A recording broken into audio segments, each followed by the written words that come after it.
행복한 교회 승리하는 성도 여러분, 하루의 성경 한 장, 5분 메시지, 30분 기도, 믿는 사람으로 하여금 기도와 말씀 안에 성숙하게 하는 함께하는 153 경건의 시간에 오신 것을 환영합니다. 오늘은 214번째 함께하는 153 1월 28일 목요일 순서입니다. 여러분 어젯밤에 좀 따뜻하게 주무셨습니까? 이 춥고 건조했던 남가주에 이 겨울 폭풍의 영향으로 비가 내리고 있습니다. 근데 아직 이게 다 내린 것이 아닌 것 같고요. 좀 그친 것 같지만 또 오늘 오후쯤에 더 많은 양의 비가 내릴 것 같다라고 합니다. 벤츄라 카운티에는 기록적인 비가 올 것 같다라고 예상도 하는데 여러분들 조심하시기 바랍니다. 혹 어떤 지역에서 산사태가 날 수도 있다라는 우려가 있다고 합니다. 그러고 보면은 과유불급이라고 하는 말이 생각납니다. 지나친 것은 모자란 것만 못하다라는 말이죠. 인간의 탐심은 무엇인가 더 갖고 싶어하고 또 그런 욕망으로 인해서 인간은 타락하게 되고 망하게 되고 이런 모든 일들을 역사를 통해서 우리가 봅니다. 그래서 내가 얼만큼 필요한지 아는 것이 지혜고 또 가지고 있는 것에 만족하는 것이 지혜이고 또 더 갖고 싶어하는 그 욕망을 다스리는 것이 지혜다라는 생각을 해봅니다. 오늘 하루 살아가면서 조금 부족할지라도 오히려 넘쳐서 곤란을 당하는 것보다 나으니 지혜롭게 그렇게 균형 잡힌 삶을 살아가는 오늘 하루가 되시기를 바랍니다. 감사합니다. 우리 찬양하겠습니다. 오늘 말씀은 시편 68편 5절부터 21절까지의 말씀입니다. 5절부터 21절까지의 말씀. 제가 읽을 텐데요. 여러분들도 댁에서 성경책 펴시고 같이 읽어주시기 바랍니다. 시편 68편 5절부터 21절까지입니다. 그의 거룩한 처소에 계신 하나님은 고아의 아버지시며 과부의 재판장이시라. 하나님이 고독한 자들은 가족과 함께 살게 하시며 갇힌 자들은 이끌어내사 형통하게 하시느니라. 오직 거역하는 자들에게 거처는 메마른 땅이로다.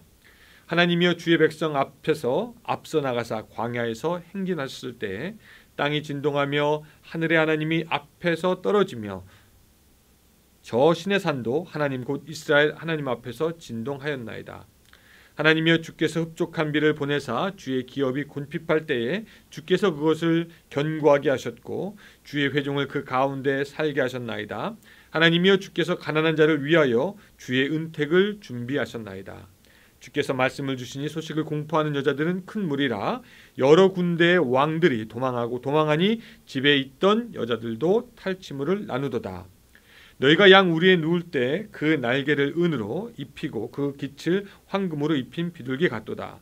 전능하신 이가 왕들을 그 중에서 흩으실 때에는 살몬의 눈이 날림 같도다. 바산의 산은 하나님의 산이며 바산의 산은 높은 산이로다. 너희 높은 산들아 어찌하여 하나님이 계시려 하는 산을 시기하여 보느냐. 진실로 여호와께서 이 산에 영원히 계시리로다. 하나님의 병거는 천천히요 만만이라. 주께서 그 중에 계시며 신의 산 성소에 계심 같도다.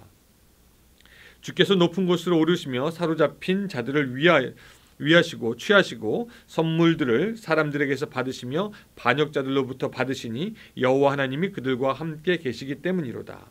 날마다 우리 짐을 지시는 주 곧 우리의 구원이신 하나님을 찬송할지로다. 하나님은 우리에게 구원의 하나님이시라. 사망에서 벗어남은 주 여호와로 말미암거니와 그의 원수들을 머리 곧 죄를 짓고 다니는 자의 정수리는 하나님이 쳐서 깨트리시리로다. 아멘. 시편이 이 전체적으로 무엇을 말하는지 한 번에 들어오지 않고 조금 모호하게 생각될 수도 있습니다. 시편 내용이 길면 그렇습니다. 그렇죠? 그래서 이 시편을 다 읽고도 무엇을 읽었는지 무엇을 말하려고 하는지 잘 생각나지 않을 때가 있죠. 이럴 때 좋은 방법은 시편 혹은 다른 성경 본문이라도 이 시편에서 하나님이 어떤 분이신가, 하나님의 성품은 무엇인가 라는 질문을 염두에 두고 읽어보면은 때로 이게 맥락이 잡히고 우리가 교훈을 받을 수가 있습니다. 오늘 본문에서 하나님은 어떤 분이신가 우리가 알 수 있게 되는 구절들 찾아보면서 시작하도록 하겠습니다. 하나님은 첫 번째 정의의 또 강한 왕 되신 하나님이십니다. 정의 하나님, 강하고 왕 되신 하나님. 그래서 12절에 보니까 여러 군대의 왕들이 도망하고 라는 구절이 있고요. 17절 하나님의 병거는 천천히요 만만이라 라는 구절이 있고요. 또 21절 그의 원수들의 머리 곧 죄를 짓고 다니는 자의 정수리는 하나님이 쳐서 깨트리시도다 라고 말씀하고 있고요. 또 30절 아까 안 읽었지만 이런 구절이 있습니다. 그가 전쟁을 즐기는 백성을 흩으셨도다 라고 말씀하고 있습니다. 하나님이 악한 하나님이시라면, 하나님이 약한 하나님이시라면 우리는 그분을 신뢰할 수도 없고 의지할 수도 없지만 우리의 하나님은 강한 하나님이시고 모든 믿는 자들을 구원하시는 충분한 힘이 있으신 분이십니다. 오늘 우리들의 삶에서 우리가 거룩하고 또 정의롭게 행할 때 하나님은 우리에게 온전한 정의가 무엇인지, 하나님이 얼마나 올바른 분이신지 보여주시고 행하시는 분이십니다. 그렇게 정의의 왕 하나님, 강한 하나님이시고요. 또 오늘 본문은 또 다른 하나님의 모습을 보여주고 있는데, 예를 들어서 5절입니다. 이런 내용이 있죠. 그의 거룩한 처소에 계신 하나님은 고아의 아버지시며 과부의 재판장이시라고 말씀합니다. 또 6절 하나님은 고독한 자들을 가족과 함께 살게 하시며 갇힌 자들은 이끌어내서 형통하게 하시느니라. 오직 거역하는 자들의 거처는 메마른 땅이로다 라고 나옵니다. 아예 좀 10절까지 읽어보면은 주의 회중을 그 가운데서 살게 하셨나이다. 하나님이여 주의 가난한 자들을 위하여 주의 은택을 준비하셨나이다 라고 말씀하고 있습니다. 이런 말씀들을 잘 종합해서 보면은 하나님은 약한 자의 구원과 친구 되신 하나님이심을 우리가 보게 되고, 하나님의 성품은 자비하시며 돕기를 좋아하시고 낮은 자에게 다가가시는 하나님이 바로 우리의 하나님이심을 알게 됩니다. 여러분, 이 말씀이 사실 부하고 권력 있는 자들에게는 실망스러운 사실입니다. 하나님이 그런 자들을 위하시고 그런 자들과 함께 하신다면 그들은 자신이 가진 권력과 부를 계속해서 누리며 악을 행할 것이지만, 하나님은 그런 자들의 편이 아니시기에 부와 권력을 가진 자들에게 하나님은 걸리적거리고 오히려 두려워해야 할 존재가 됩니다. 신약 성경에 보니까 헤롯이 연설 후에 사람들이 자기에 대해서 막 환호할 때 하나님께 영광을 돌리지 않아서 하나님이 그를 친 사건을 우리가 기억합니다. 또 12절에도 보면은 여러 군대의 왕들이 도망하고 도망하니라고 기록한 부분들도 있죠.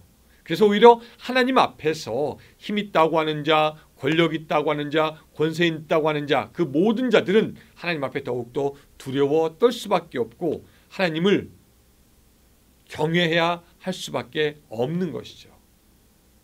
반면 하나님께서는 약한 자와 가난한 자의 친구가 되신다는 말 우리가 기억하고 우리의 소망으로 삼아야 합니다.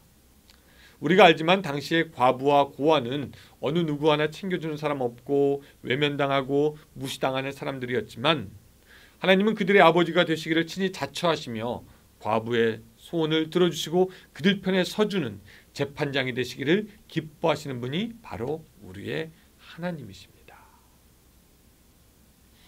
집에서 교회를 출근하다 보면은 101 굴다리 밑을 이렇게 지나게 돼 있고요.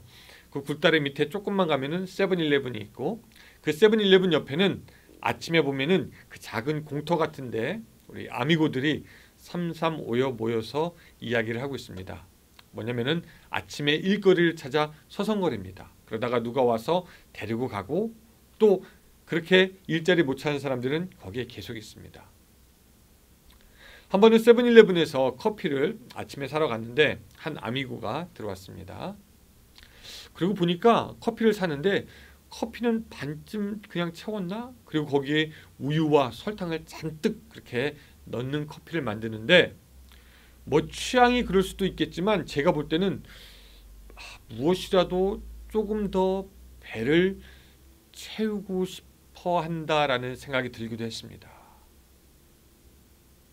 예, 하나님은 그렇게 그 누구도 관심을 가지지 않고 뒤에 도태되어 있고 약하고 부족한 사람들의 편이 되어주시는 하나님이시고, 또 그런 자들을 돌보시고 품으시는 하나님이십니다.